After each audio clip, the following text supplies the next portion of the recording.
I did a couple armed robberies in my life, and I paid for them. I did what I had to do. Did you ever go to jail? Yeah, How many times? a few times. Did you kill? Did I what? But get the fuck out of here. With most TV shows, you know you're watching a made-up story. You know it's fiction. But some feel like memories. The Sopranos has always felt like a memory. Like we weren't watching a scripted drama, but were a fly on the wall in a world that was too specific, too strange, and too real to be entirely made up. What do you hear? What do you say? For decades, the gangster on screen was a figure of myth, a titan of tragedy like Michael Corleone. Just when I thought I was out, they pulled me back in. Or a charismatic monster like Tony Montana. They were giants, characters we could watch from a safe distance. They were art, but they were always a performance. Then, at the turn of the millennium, this show arrived, and it felt different. It was intimate. Oh, get the fuck out of here. The therapy sessions, the family dinners, the unspoken rules of a life lived in the shadows. The show's power was in the quiet details. It all felt authentic.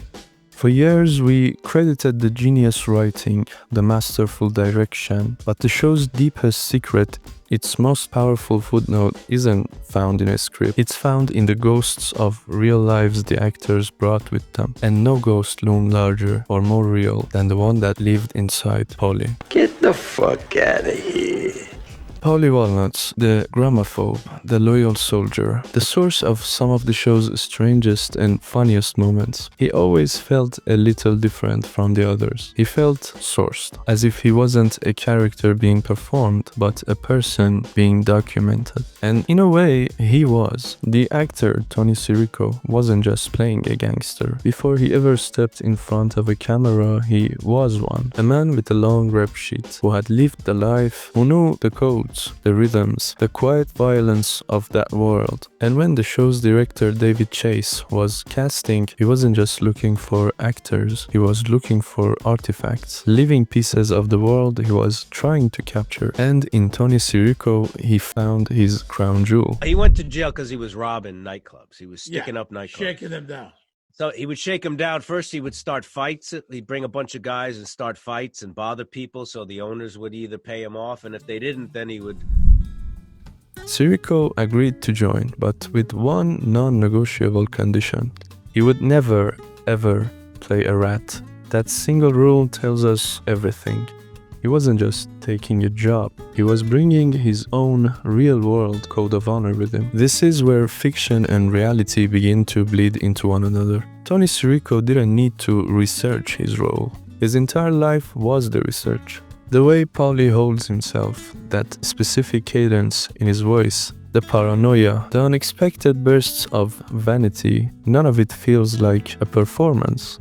It feels like a testimony. Get the fuck out of here. We are watching a man lend his own past, his own mannerisms, his own soul to a fictional creation. Consider the Pine Barrens episode, a masterpiece of television. Stripped of his authority and his comforts, Paulie's true nature surfaces. It's not the cold calculation of a master criminal. It's the constant nagging complaint of a man who is deeply uncomfortable. His obsession with lost ketchup pockets and the state of his shoes in the face of death is so absurd, so human, it could only be real. It's a footnote that reveals the entire character. Even at the end of the world, he just wants things to be right.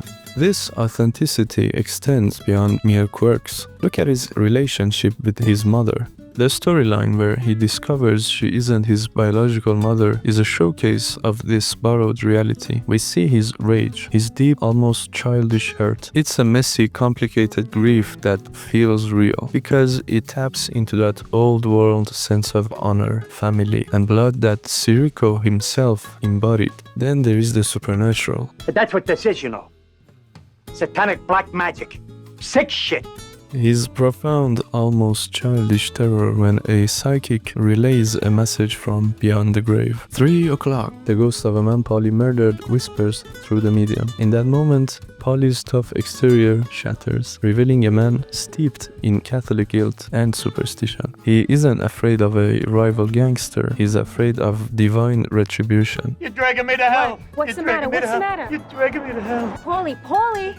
He's afraid of his own soul. This isn't a character choice. It feels like we are looking at the genuine spiritual fears of the man playing the part. This is what separates The Sopranos from other gangster stories. It's populated by these ghosts. Actors who didn't just understand the material, they had lived it. But Sirico was the key. He was the control group. His presence authenticated the entire world around him. Get him the fuck out.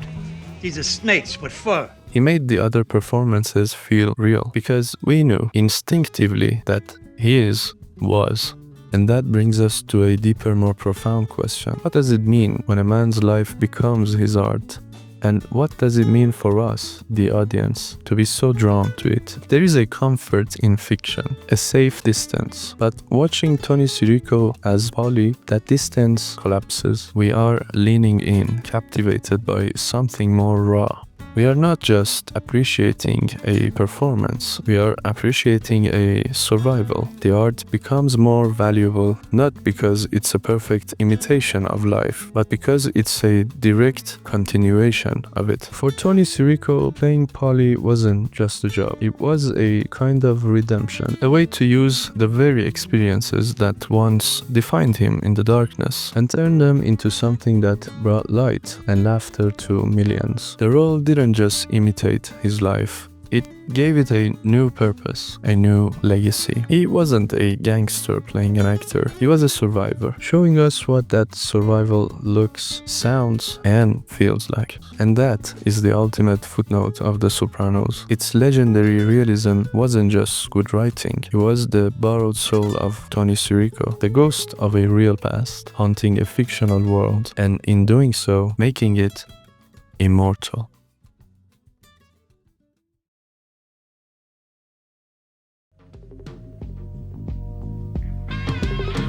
Woke up this morning, got some gabagoo. And then I woke up the next day and got some gabagoo.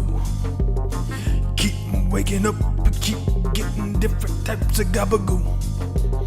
I even got some gabagoo from a Scooby-Doo. Woke up this morning, I got